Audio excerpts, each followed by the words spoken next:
Munjer ing ayahan pangrimbang 5 menit dina Setu Kliwon tanggal 23 Mei taun 2026 kapethik saka Injil Yohanes bab 21 ayat 20 tekan ayat 25. Jroning sawijining konsultasi Frater Yusi kandha mengkini. Sejatosipun kula ngendhem raos mboten sekeca kalian Frater Bertu. Perkawisipun inggih menika kula rumaos pikantuk perlakuan mboten adil. Kula asring pikantuk pandamelan ingkang awrat lan angel dene Frater Bertu ingkang minangka ketua angkatan milih ingkang enteng lan kepenak. Kados pundi menika Kanthi nepakake marang pengalamanku dhewe, aku aweh pamrayoga mengkini. Rasa ati kaya mengkono iku dumadi jalaran rasa meri. Rasa meri amung bisa kaatasi kanthi cara munjerake diri ana panggawean selaras karo ayahan kang katampa sarta nindakake kanthi sak penuh ati. Ora perlu ngurusi panggaweane liyan. Prakara saemper cecala uga dumadi marang Santo Petrus. Panjenengane kacelathu dening Gusti Yesus jalaran kepingin mangerti kang ora perlu panjenengane mangerti. Nangsip murid kinasih.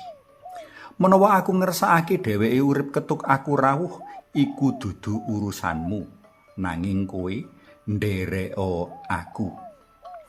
Marang Santo Petrus Gusti Yesus dawuh supaya munjer ana ayan kang panjenengane tampa minangka pangoning umat. Dadi pangoning umat mono ora gampang lan ora enteng kaya dene Gusti Yesus piyambak tindakake. Rikala wong kakean ngurusi liyan, kejaba tanggung jawab dadi ora munjer, asring timbul kemeren lan kecemburuan. Meri lan cemburu dadi cikal bakale rusake paseduluran. Marga meri lan cemburu, wong asring ngrancang tumindak ala marang wong kang kamereni lan kacemburui.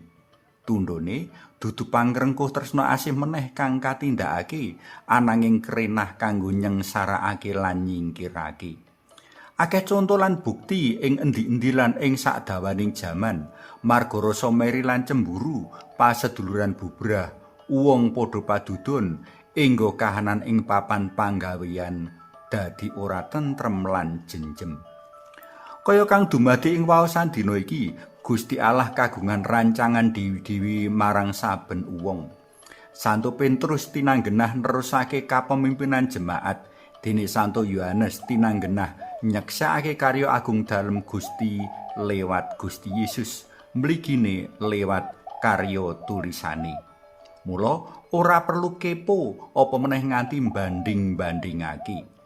Tinimbang ngurusi kahanan uga panggaweane liyan luwih becik munjer nindakake tanggung jawab lan panggaweane dhewe. Lumrahe panggawean kang katindakake kanthi tumemen lan sak penuhing ati, asile dadi luwih becik lan tumonjo. Kanthi asil becik lan tumonjo, sacara pribadi bakal mongkok lan lega awit wis tumandang kanthi becik. Sarta gawe bungah lan mareming liyan mligine liyan kang mercayakake panggawean. Sing cetha kahanan kaya mengkono ora nguciwani lan sarta ndadekake wong luwih percaya.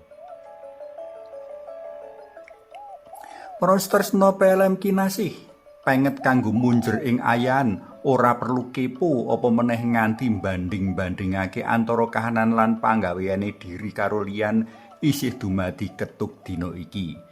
Kita kawekani bakal timbuli rasa meri lan ora seneng karo liyan kanthi tandang gawe kang tuhu lan temen. Monggo kita wartakake kabar kabungan dalem Gusti kanthi nindakake apa wae kang kapercayakake marang kita sak becik-becike.